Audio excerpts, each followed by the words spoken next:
So you've downloaded Gimp now and you've opened up for the very first time and you get a three-window view that looks something like this. You have your Gimp workspace in the middle, your tools over at the left, and then another dialog with some tabs in it.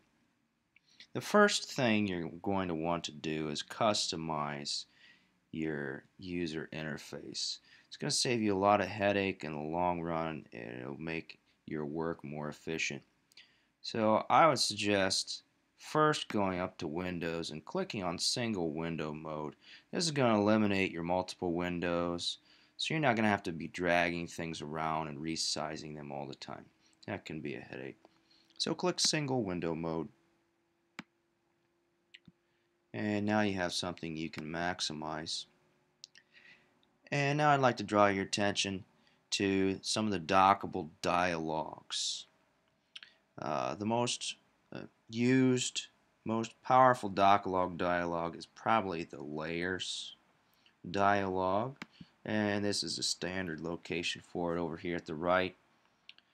Oftentimes when you first download Gimp, it'll have layers, channels, and paths available.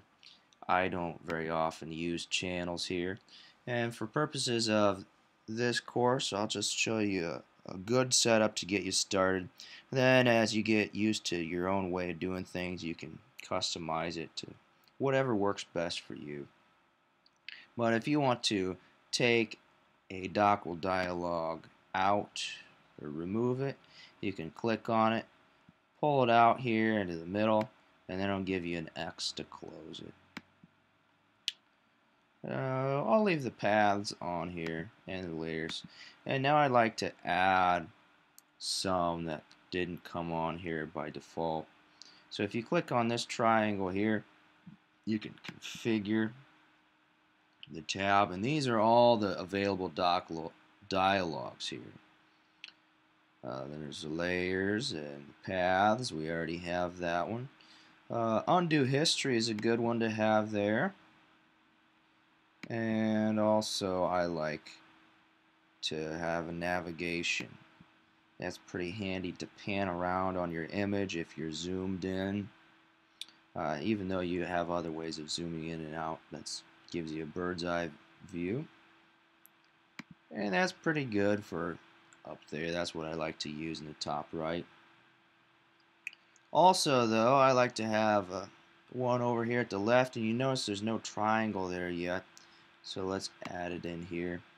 I like to have tool options that lets you customize. Say you're working with a brush on your paintbrush. You can use different kinds of brushes there. Or say you're wanting to select something with the fuzzy select tool that can affect how the tool operates. So what I did there to move it over is the same thing I did to drag it off and X out on that other one.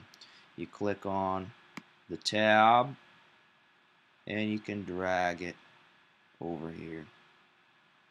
Now you notice I have another triangle here, so I could add in other tabs like I have over here. So that's a pretty good basic setup to get you started. I highly recommend doing that single window mode from the very beginning. And once you get your workspace set up the way you want, you need to X out right away and open up Gimp again. That way your user interface will be saved permanently.